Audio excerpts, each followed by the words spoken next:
कैलासवासी तानाजी रामचंद्र चौधरी आमचे बंधू यांच्या प्रथम पुण्यस्मरणानिमित्त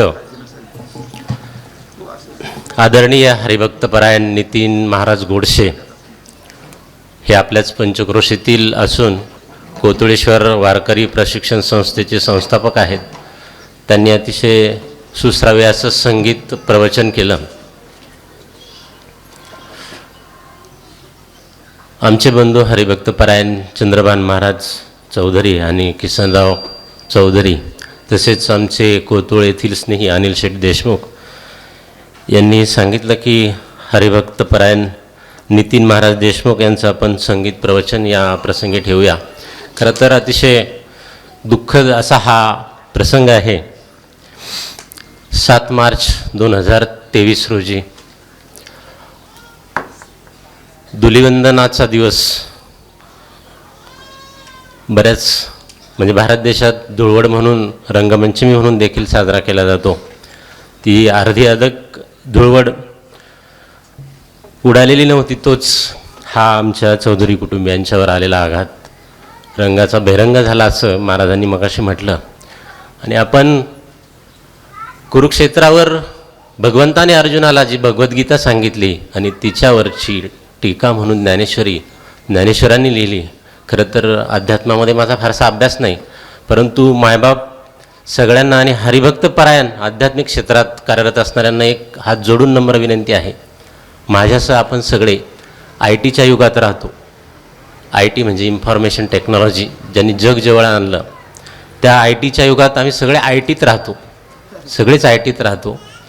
फक्त याचा थोडा पुढे जाऊन असा खुलासा करावा की ज्ञानेश्वरी ही भगवद्गीतेवरची टीका असली तरी ती टीका टिप्पणी आणि भाष्य अशा स्वरूपात आहे. भगवद्गीतेवरचं हे अति उत्कृष्ट असं भाष्य आहे. म्हणजे आमच्यासारख्या ITत राहणाऱ्या लोकांना चांगल्या पद्धतीने कळेल एवढीच एक विनंती आपल्याला करतो. खरं तर आमचं चौधरी कुटुंबीय मायग्रेट झालेलं आहे आंबोळ गावामध्ये. आम्ही जे चौधरी आलो खरं तर बऱ्याच जणांना माहीत नसेल, पण या प्रसंगी आवर्जून नमूद करावं वाटतं. पुणे जिल्ह्यातलं सासवड पुरंदर या ठिकाणचे मूळ जाधव आडनाव असणारं हे कुटुंब, तेही सिंदखेड राजाचे लखोजी जाधव यांच्याकडून छत्रपतींच्या काळात मायग्रेट झालेलं. कारण त्याच्या पुणे गॅझेटेअरमध्ये सगळ्या नोंदी आहेत.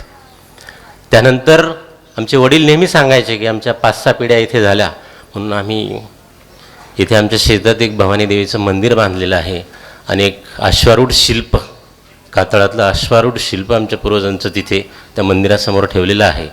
असं छत्रपती शिवराय आणि लखोजी जाधव यांच्या पराक्रमी घराण्यातला हा वंश पुढे वाढत चाललेला आहे. आमचे आजोबा 1930ला मुंबईमध्ये ज्या बॉम्बे डेव्हलपमेंट डिपार्टमेंटच्या BDD चाळी बांधल्या गेल्या, त्या चाळीचे बांधकाम करण्यासाठी बैलगाडी घेऊन खंडाळा घाटाने मुंबईत गेले होते.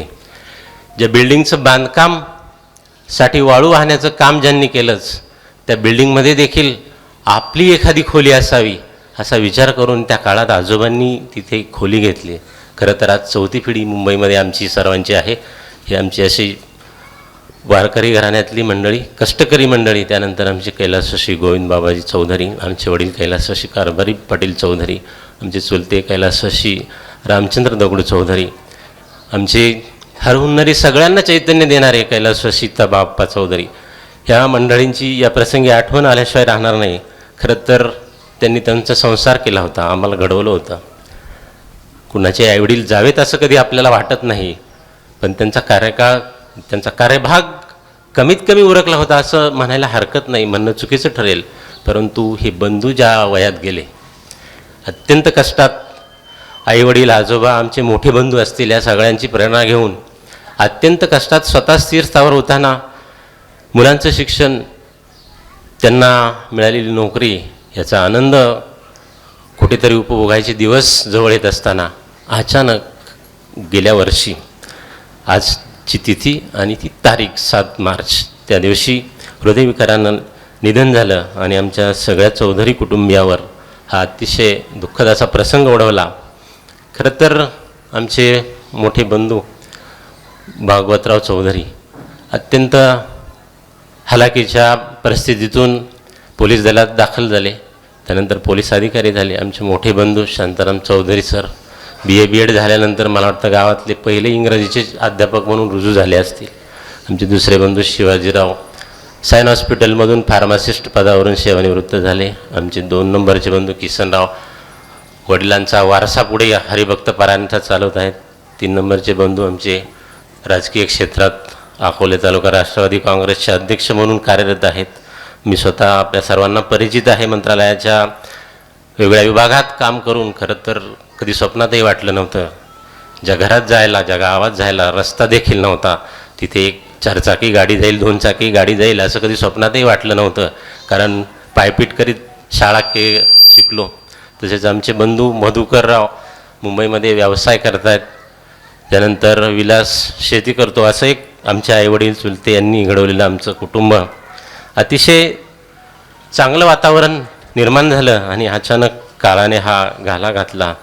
आमची मोठी भगिनी चंगुणाबाई, खरं तर आम्ही मंदाक्काच म्हणतो तिला, सातत्याने मार्गदर्शन आमच्या कुटुंबाला करणारी आणि मायेची पाखर आमच्यासोबत ठेवणारी दुसरी आमची बहीण अलकाबाई साबळे. असं हे सर्व व्यवस्थित चाललेलं असताना गतवर्षी हा जो आघात आमच्या सर्व चौधरी कुटुंबियावर आला. खरं तर माझ्यापेक्षा 5 वर्षाने मोठा, मी मागच्याही दशकरीच्या वेळी हेच बोललो होतो. आणि एक चुलत भाऊ किंवा भाऊ म्हणण्यापेक्षा मित्रत्वाचं नातं जास्त होतं. शाळेत बरोबर जाणं असेल, नदीकडे गुरं वळणं असेल किंवा कुठलाही प्रसंग असू दे. माझं शिक्षण कमी असं नेहमी मला म्हणायचा, दादासाहेब झाला तू पण झाला, आणि मला साहेब म्हणायचा. मी म्हटलं अरे तू माझ्यापेक्षा मोठा आहे असं नाही, पण जो माणूस ज्या जागेवर आहे त्याला तितका मान दिला पाहिजे. मग तो आपला भाऊ असू दे, मुलगा असू दे किंवा कोणी असू दे, अशी नेहमी एक साधी विचारसरणी असायची. आणि मितभाषी, अत्यंत कष्ट करणारा. खरं तर 86पर्यंत फारसं काही ज्ञान जगाचं नव्हतं. 87ला मुंबईमध्ये गेल्यानंतर जगाचं ज्ञान जवळ आलं आणि कुठे कसं बोलावं, कसं वागावं अशा सगळ्याच गोष्टीचं मार्गदर्शन सातत्यानं राहिलं. खरं तर मुलगी झाली. मला म्हटलं पहिली बेटी धनाची पेटी असते. अपेक्षेप्रमाणे मला मुलगी झाली म्हणून तिचं नाव अपेक्षा ठेवायचं. आणि मी जरी शिकलो नाही तरी मला मुलांना शिकवायचं असं सातत्याने म्हणत असायचं. कधी कुठली गोष्ट लागली तर हळूच फोनवर बोलून सांगायचा. ती गोष्ट आपल्या दोघातच राहील, तिसऱ्या माणसाला कधी कळू देऊ नको, घरातसुद्धा सांगू नको. असं एकदम मित्रत्वाचं, भावाचं नातं आमचं होतं. आणि या प्रसंगी आमच्या चौधरी कुटुंबियावर प्रेम करणारे आपण सर्व आप्तेष्ट आज उपस्थित राहिलात. सर्वांचा नामोल्लेख करणं शक्य नाही आणि वेळेअभावी म्हणा तो किंवा माझ्या स्मरणशक्तीचा दोष म्हणा, परंतु आज या दुःखद प्रसंगी आपण सर्वजण उपस्थित राहिले आहेत.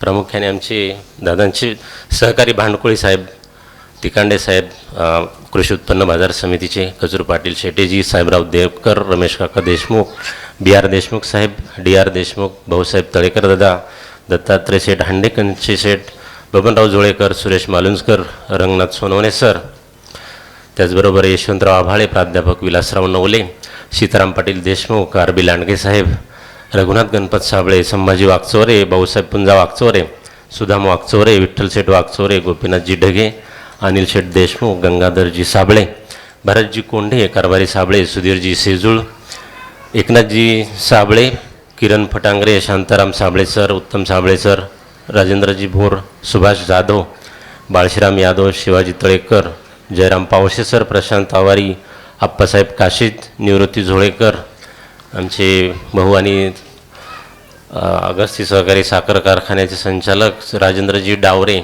त्याचबरोबर आमचे स्नेही राजाभाऊ देशमुख, परबतरावजी नायकवाडी, श्रीमती सुनीताताई अशोकरावजी भांगरे मॅडम, माननीय दशरथरावजी सावंतसाहेब आणि आमचे स्नेही सीताराम पाटील गायकर यांच्यासह आपण सर्वच जण मान्यवर, कंशशेठ, या सर्वच जण या दुःखद प्रसंगी उपस्थित राहिलात. त्याबद्दल चौधरी परिवाराच्या वतीने मी आपल्याप्रती कृतज्ञता व्यक्त करतो.